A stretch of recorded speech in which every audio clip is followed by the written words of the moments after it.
know that whatever it was did not warrant him to do what he did.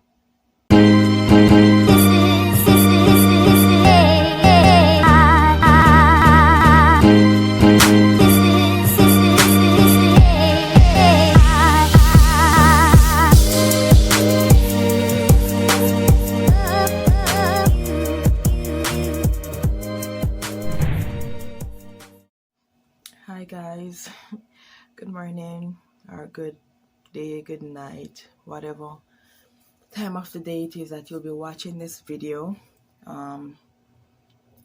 Doing this video right now for me is very difficult.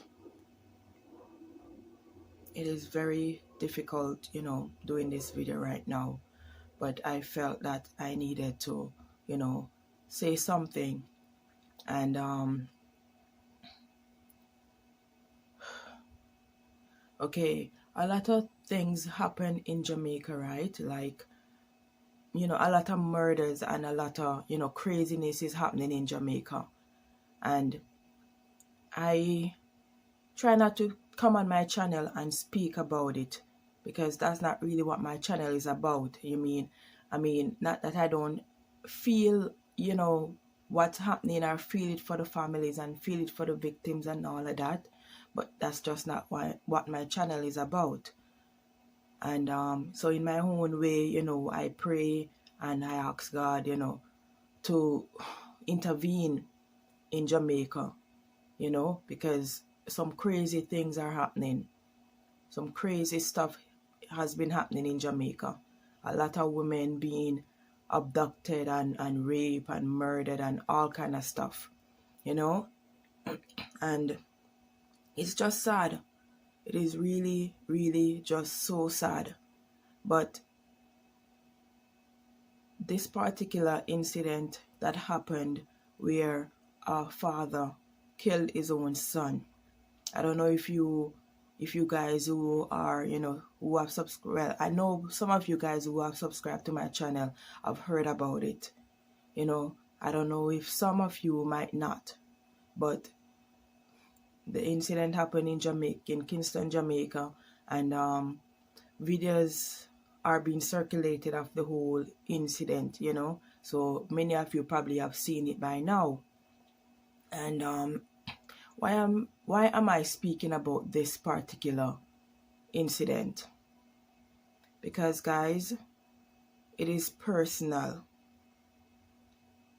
Okay? And when I say personal, I mean like you wouldn't even begin to know how personal it is to me and for me.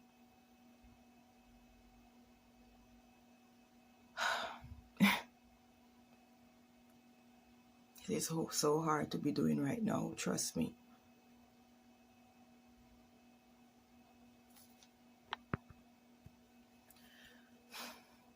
Guys, they are people that me know. They are people that I know. The man who did the shooting, I know him. The son who got killed, I know him. Okay? And it's a long story. It is a very long story, and it was something I wanted to do as a story time as to, my relationship with them and how I knew them. But I wasn't ready to do that story time as yet. I was waiting a little bit more, but now this whole thing happened. I'm like, wow. I am like, wow. So guys, I don't even know where to start this right now, to be honest. Right now, I feel so sad. I feel so heartbroken, because it's not like, it's an incident that happened and I don't know the people them. When things happen like that and they are strangers, yes, you feel it. You understand? You feel it. You feel sad. You feel, you feel it for the family, you feel it for the victim. But when it happens so close to you, and there are persons it just hit you. It just hit you in a whole different way. And that is what's happening to me right now. This thing just hit me like a ton of brick. Me I tell you. This thing just hit me like a ton of brick. Okay. If you guys watched my video of, getting to know me, all right, I told you guys that I am from Montego Bay. Okay, I was born and raised in St. James, let me say, in a community called Maroon Town. But the last 3 to 4 years before I came to the Bahamas, I was living in Kingston. And these persons were the persons I was living with in Kingston. I lived in their house. I worked in the shop, the same shop where the incident happened. I worked there. Now you might be thinking, how, well, for those of you who do not know me, some might know because some persons I told the whole thing already. So for those of you who do not know and wondering how you know these people, you coming from Montego Bay, going to Kingston to live with these people, how you know them, how is that possible? Well, guys, it is possible because I grew up thinking or believed that this man was my father. I grew up thinking that this man was my dad. Like I say, guys, it is a long story, and I wanted to, like I said, I wanted to do a story time where the title would have been how I went from not knowing my dad to finding him to losing him, and with that storyline or with that storyline, I would have explained how all of that was possible or how all of that happened. So probably that's something I'm still gonna have to do after doing this video, because I don't think I would want to go through all of that, because this video would be a long video if I should go through all of that in this video. But like I say, I grew up believing that this man was my dad.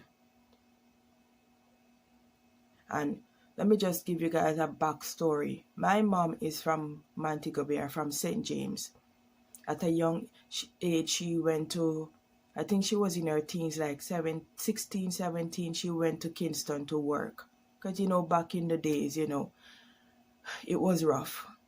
So she left. She knew somebody who was in Kingston, who was related to a cousin of mine or something like that. So she left and went to Kingston to work for this person. And that's how she met the man, Mr. Knight. But before she met him, she was in a relationship. I'm going by what she told me. She was in a relationship with someone, and this person had migrated to the US. Okay? And then after that person left, she met Mr. Knight. And at the time, she didn't know she was pregnant. She found out she was pregnant after she met Mr. Knight and all of that. So, I'm not sure how long the relationship with him lasted for and all of that, but that's just a little backstory so you guys could understand where I'm going with this. So, when she found out she was pregnant, she told him, and he told her to get an abortion. He told her to dash me away. And she said she didn't listen. She left and she go back to St. James. Now, guys, if she had listened and did that, I'm sure I wouldn't be sitting before you guys right now if she had listened to him and did that. Okay, so she went back home. She went through her pregnancy, well, carried her pregnancy through full term and had me. All right.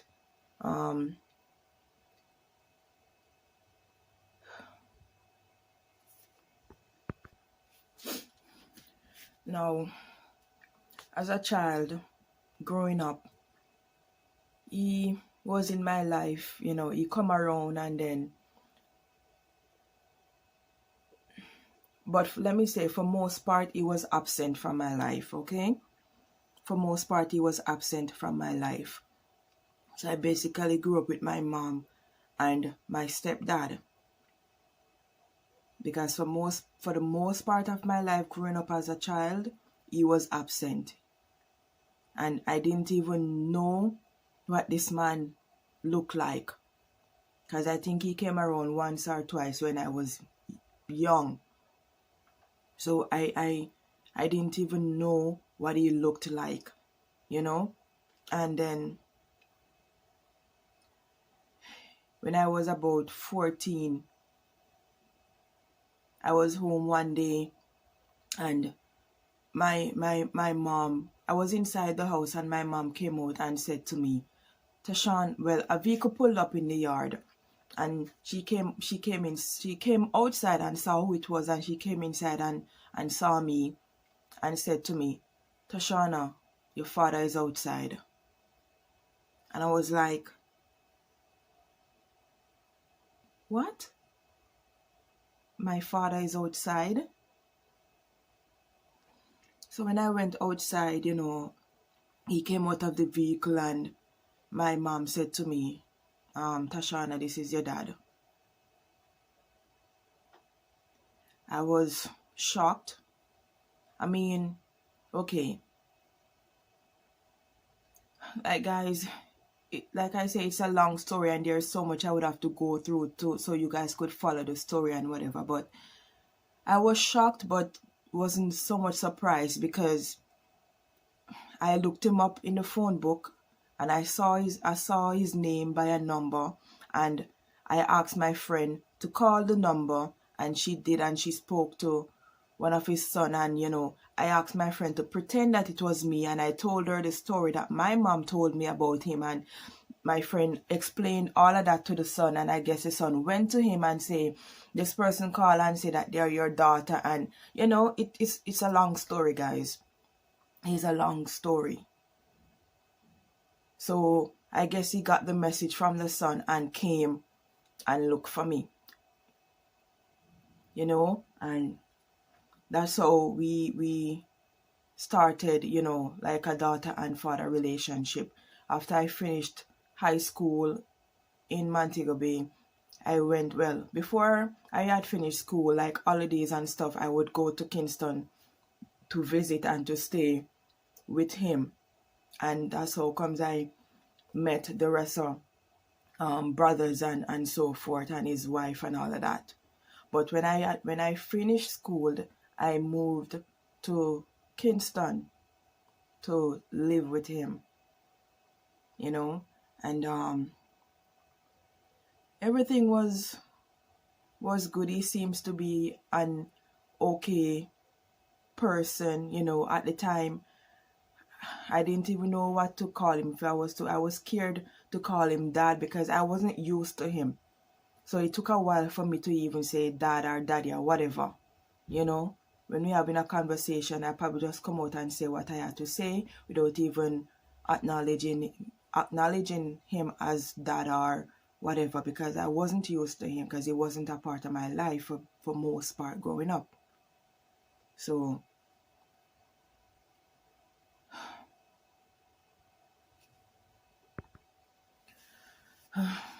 guys, I do carry his name. I do carry his last name, but since I've gotten married, I don't use that name.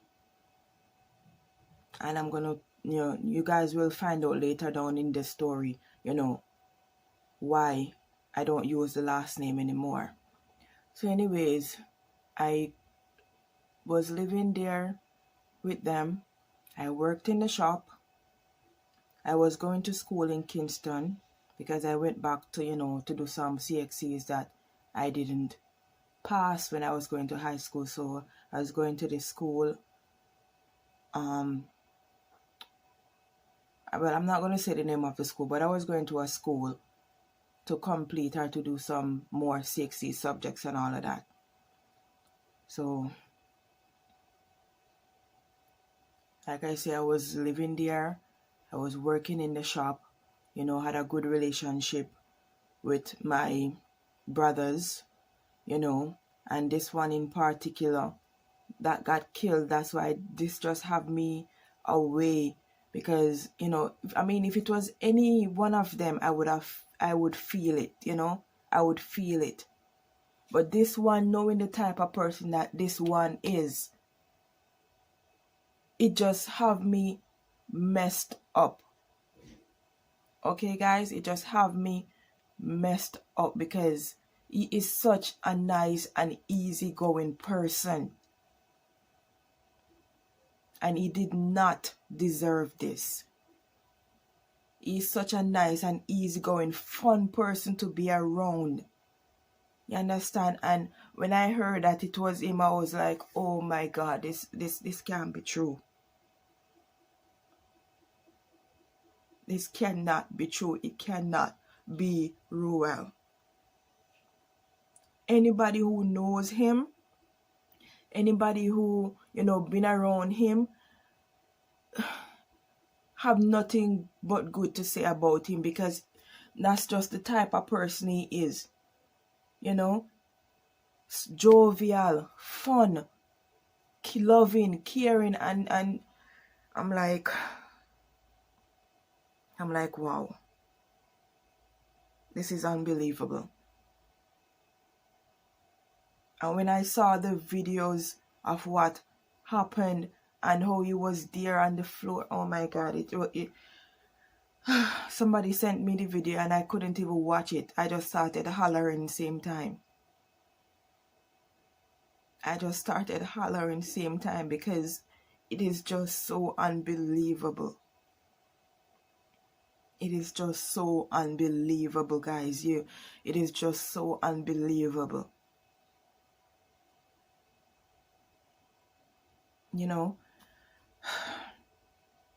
And to know that he dead now, gone, left his kids. One of them I knew because when I was around, this his first child was born. So, I knew the first one.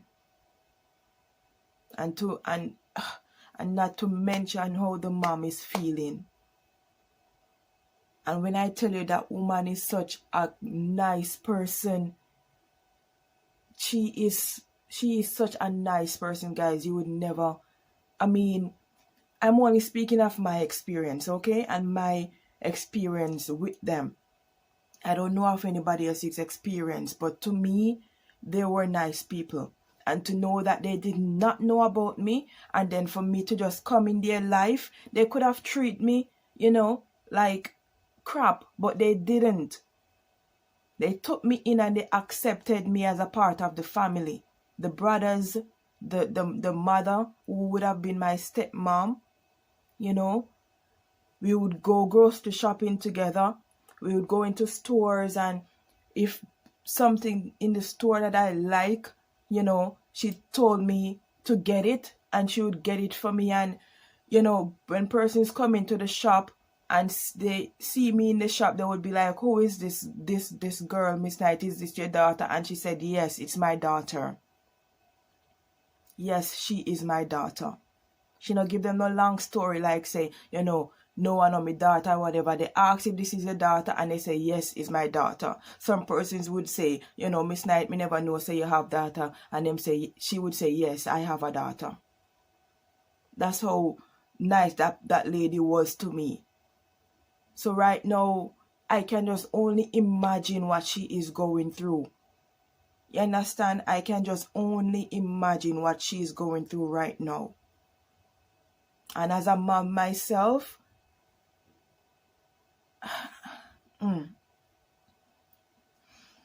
It's crazy. It's crazy, and right now I just trying to keep my mind and myself busy buying, doing some stuff like sewing and whatever, just to not, let it affect me too much or put me in a state of mind where, I become like a zombie. And that's the honest truth, because these are people I know. These are persons I've been around. These are persons I form a bond and had a relationship with. The first time I've been to a club, Ruel and his next brother was the one who took me to a club, Asylum, in New Kingston. That's the first time I've gone to a club. You understand? They took me on beach trip, and there was just like I was their little sister and they were my big brothers.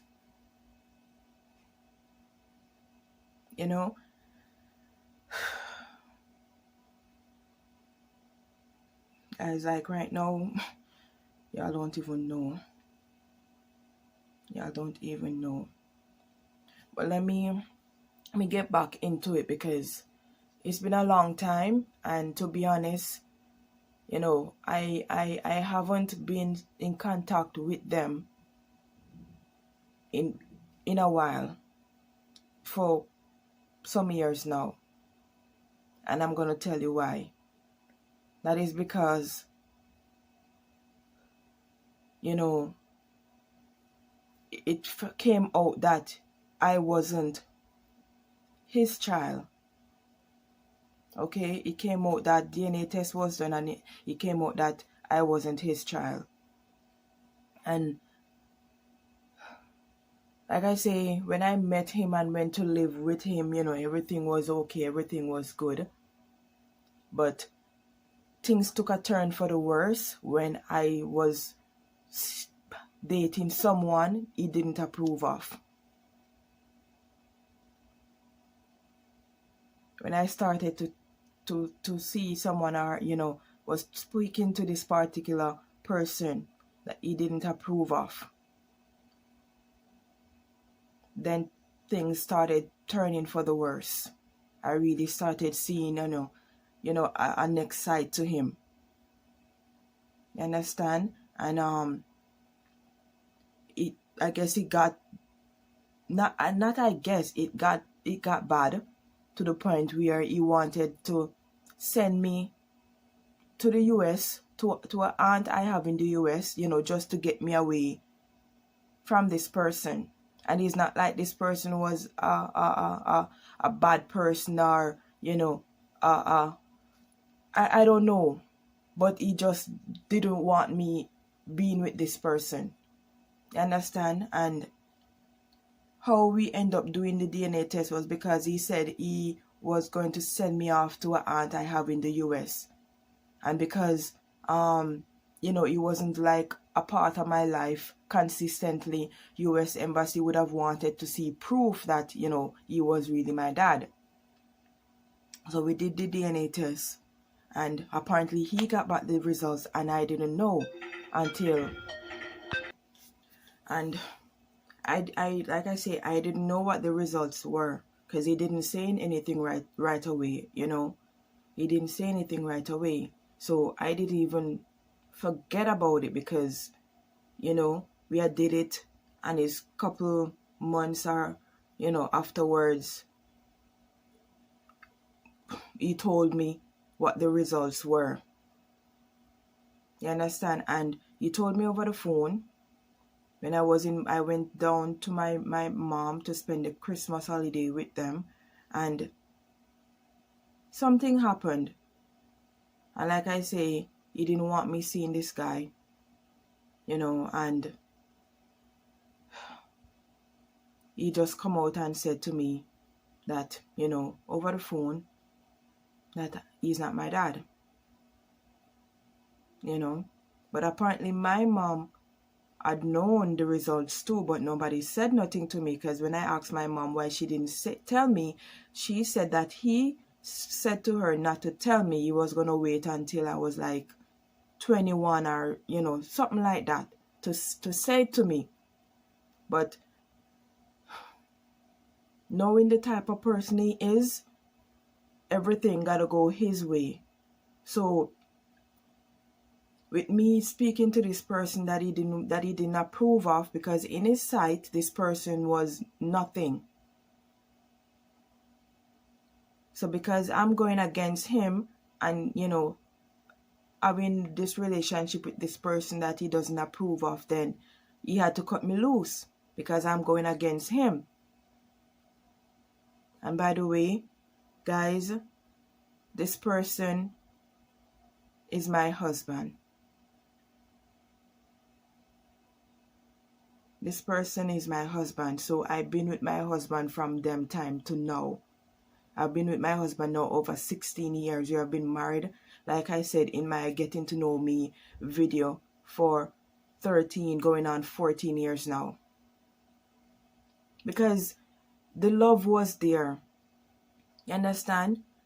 I loved him, he loved me, and I just felt that what we had was meant to be. So it doesn't matter what he was saying. He couldn't get me to change my mind, and he couldn't get my husband to change his mind, because we know what we felt for each other. And see, I could have listened to him. I could have listened to him and stopped talking to my husband and miss out on a good man, and then here it is, he is not really my dad. So when I look back and how the whole thing happened and the reason why I ended up in Kingston, my thing is that I ended up in Kingston to meet my husband. You understand? God had it where all of this would have happened for me to go to Kingston just to meet my husband. I know it sounds crazy, but I'm the type of person that believes that when things happen, it happens for a reason, be it good or bad. And I feel that the reason for this whole thing, from I was birthed or conceived was, like I said, guys, it sounds crazy, it sounds ridiculous, and it might not make no sense to some people, but I felt that this whole thing happened for me to meet my husband, or that's how God ordained it to be. You understand? So I felt a little bit disappointed because I know I'd formed a relationship with his sons, who I thought was my brother, and I had a good relationship with his wife, who, I thought was my stepmom. So when I heard that, I was disappointed in that regards, because I know I formed this bond and this relationship with them, and I had love for them. I still have love for them. That's why this thing is, have me away, because I still have love for them. I might not have, communicated with them, for a while now, but they've been on my mind. I still have love for them. And anytime the few times I've been to Jamaica, I've never gone to Jamaica and not go there. The last time I've been to Jamaica, I went to the shop to say hi to them, and I saw them. And the same son who got killed, when I walked into the shop, I don't think they recognized me at first, but after a while they recognized me, and he said, "But what? Who this? Which stranger this? Sis, are you this?" Because that's just how he is. You understand? Even after the whole thing happened and they found out that we weren't really related, he still called me sis. Because that's the type of person he is.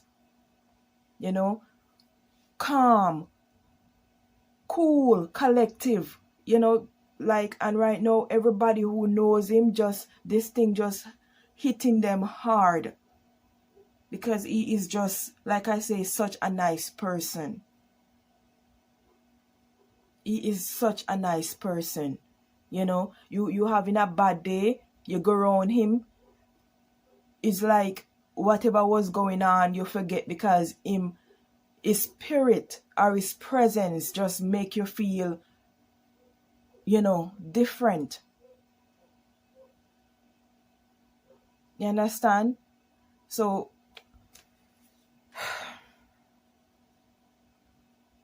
like I say, when I heard that it was him, immediately I started crying. When I saw the video of what happened, I just threw down my phone and started hollering. I threw down my phone and started hollering because I even though it just feels so surreal, even though it just feels so surreal, like it is still unbelievable. And like I say, I feel it for Mrs. Knight. I feel it for the mom. I feel it for her.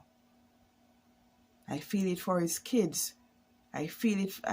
I feel it for his brothers, especially this one in particular that came after him because they were so close. Anywhere they're going is the two of them. Whatever they're doing are the two of them. You understand? So everybody is just like so messed up over this right now. And I ain't even gonna come on here and you know, I could only speak of my experience with them. And I do know that, you know, the father do have a temper and he's somewhat who is very arrogant, you know, because I experienced it myself. I might not have experienced it as much as they did because they'd been with around him, you know, from birth, while I spent about 3 years or so around him. But I do know that when things or when you're not doing things according to him, you're gonna see a different side to him. And I did see that side. You understand? So him have him good ways. Him do have him good ways when him ready, because I did experience the good side and I did experience the bad side. But right now, with what he did to his own son, the bad side of him outweighs everything else. The bad side outweighs everything else. Because I don't know, like I say, I haven't spoken to them in a while, so like a lot of things I don't know, and I'm not going to come here and speak as if I know it all or know, you know, what was happening. I don't. But I do know that whatever it was did not warrant him to do what he did. You know, whatever it was, Ruel did not deserve that. He did not deserve that. He did not deserve that. I am not going to show the videos. If you guys want to see, or for those of you who don't know what I'm talking about, check this YouTuber, New Link Production or SoFlow. You know, all of them news YouTuber who speak of incidents when it happens in Jamaica, you'll find it there. I am not going to show it on my channel, and I'm not going to really put the link in my description. Just, you know, check these persons out. It is right there on many of these different YouTuber channel. Because I know it is hard. It is so hard. It is so hard. I feel it for them. My heart goes out to them, especially to the mother. My heart goes out to them. I know I spoke to the same day when it happened, which was Monday. In the night, I spoke to the oldest son. And, you know, we was just talking. Guys, like I say, it is a long story, but this is just where this is what I'm gonna say for now, and I'm gonna end this video right here. So guys, for those of you who know the virtue of prayer, just pray for them. Please just pray for them. Keep them in your hearts, keep them in your mind, and just ask God to just grant them peace and comfort right now, because I know, you know, it is really hard and difficult for them. So just keep them in your prayers. Pray God's strength and comfort, over them right now. And thank you guys for watching. I just felt like I needed to, say something. I'm not really doing this for fame or to get my channel to the next level, whatever. That's not the case. That is so not the case. But sometimes when certain things happen, instead of keeping it to yourself, it's good when you can speak up and speak about it, to just help you get through it and get over it. So it's hard. I really trying so hard right now not to break down or to fall apart speaking about it, because I did break down, I did fall apart. So I'm really trying hard right now not to, fall apart again, because it is hard. Alright guys, this is where I'm gonna end this video. Like I say, thank you guys for watching, and just keep the family in your prayers, okay? Please just keep them in your prayers and ask God continuous strength and guidance and peace for them right now, because they need it. They need it. So guys, I'll see you in my next video. You guys take care, continue to be safe. Yourself, wear your mask and do all that you can, to protect yourself. So see you guys. Bye.